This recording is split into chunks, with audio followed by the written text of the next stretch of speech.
but you're looking at her not doing it correctly, being a beat behind, turning in her feet, all that. There's only one thing in the world worse than being talked about, and that is not being talked about. Oscar Wilde. Abby Lee Miller. She's been called a dance icon, a drill sergeant, a villain, a visionary. But if there's one thing we know for certain, it's that she is absolutely addicted to attention.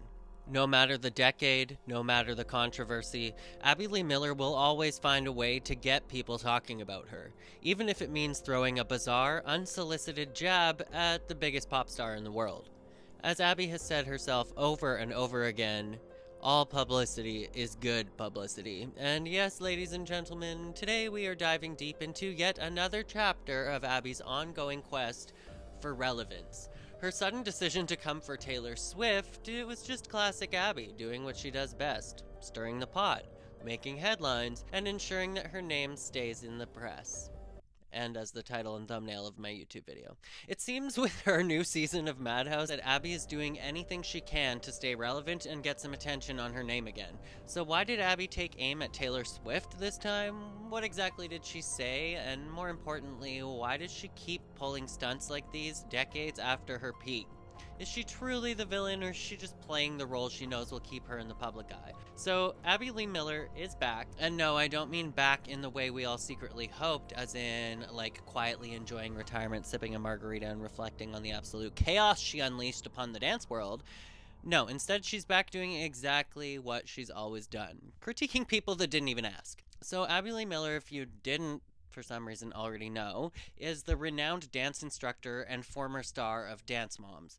And, well, you could argue her or Maddie. And, in my opinion, Christy. She recently shared her candid opinions on Taylor Swift's dancing abilities during an appearance on Page Six's virtual reality podcast. Abby described Taylor Swift's dance moves as difficult to watch, reflecting a long-standing critique she has maintained over the years.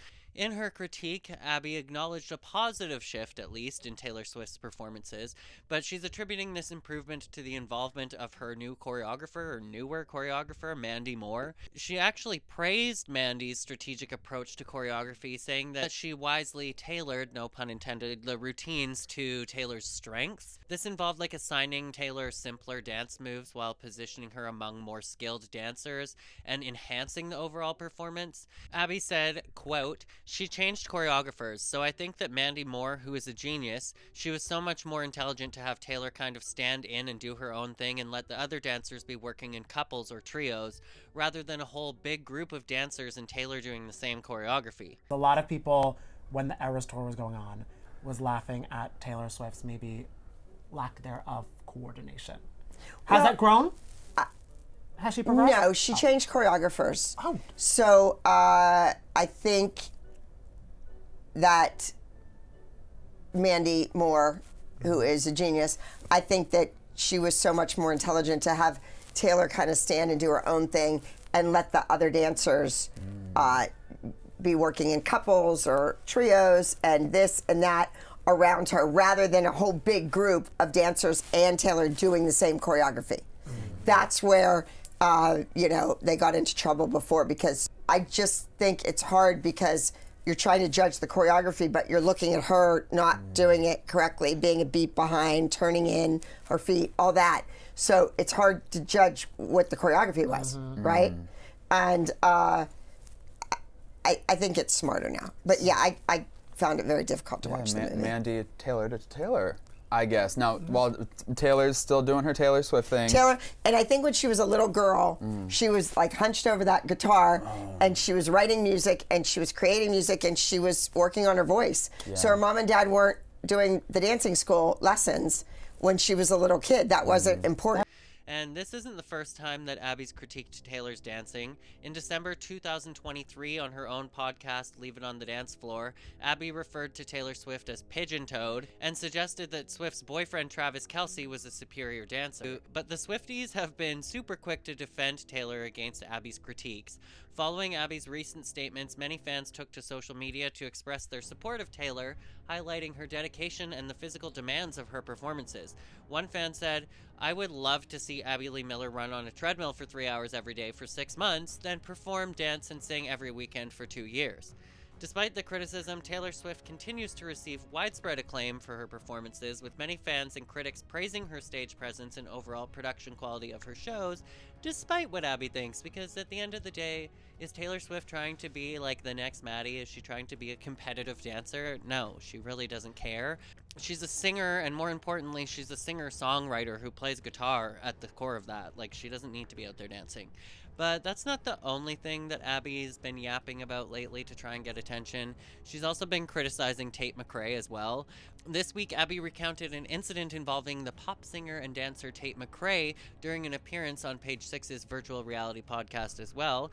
Abby claimed that Tate ignored her at Craig's, which is a popular restaurant in West Hollywood, and she stated, "I don't know her that well, I just know her enough to say hello. I just saw her at Craig's having dinner a couple weeks ago, and when asked if Tate McRae acknowledged her, Abby said, no, she didn't even look at me. She had her nose in the air." Tate probably didn't even notice her, but even if she did, I don't blame her for having her nose in the air and not wanting to acknowledge Abby. While speaking to Page Six, Abby addressed the viral TikTok video that features resurfaced footage of Tate McRae winning first place at a competition in 2015, and at the time Tate actually defeated a few of the girls from Dance Moms, including Maddie, and Abby commented, "We did dances in 2 days, and the kids weren't in class properly." And then she said that Tate probably worked on that dance for about 6 months before the competition, and then did the same routine at every competition. And I'm just like, okay, nobody ever did what we did, said Abby. Despite Tate McRae's apparent snub, Abby did say something positive. She was like, "I think that it's great that she can whack her leg up there while she's singing. It shows that you have to do everything. You have to be a triple threat. She'll be acting next, probably." And I agree with Abby. I would not be surprised to see Tate McRae in some series like Euphoria or something by next year. But why has Abby been so thirsty for any publicity that she will settle for bad publicity time and time again? Well, like we said earlier, Abby does have this kind of philosophy that no publicity is bad publicity, that it's all good. This time, instead of yelling at young dancers and desperately clinging to the last shreds of relevance she has left, she's trying to get all eyes back on her because she's trying to get people to watch her show. That's right, it's season 2 of Madhouse, which has officially premiered. I did a video all about this, but let's be real. If this show was thriving, Abby wouldn't have to keep making random headlines by attacking Taylor Swift, claiming Tate McRae snubbed her, or inserting herself into whatever trending topic she can find. But if you're not familiar and you're wondering what Madhouse is, well, it's basically Abby's attempt to reboot Dance Moms without the things that made Dance Moms a cultural phenomenon, like the iconic cast, the lifetime budget, or, actual public interest. So basically it's a group of dancers that live together in a house, and they're adult dancers, and they compete for Abby's approval, much like Dance Moms, and endure the same soul-crushing verbal beatdowns that you've come to expect from Abby.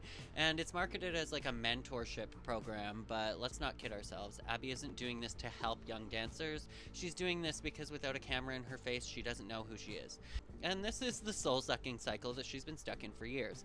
Dance Moms was like lightning in a bottle, a show that was chaotic, toxic, but undeniably addictive to watch. And ever since it ended, Abby's been scrambling to recreate that magic, whether through like reality show reboots, online feuds, or throwing shade at celebrities who don't even know she exists.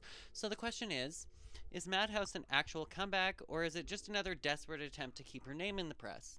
Well, as my favorite Glee gay once said, a villain is just a victim whose story hasn't been told.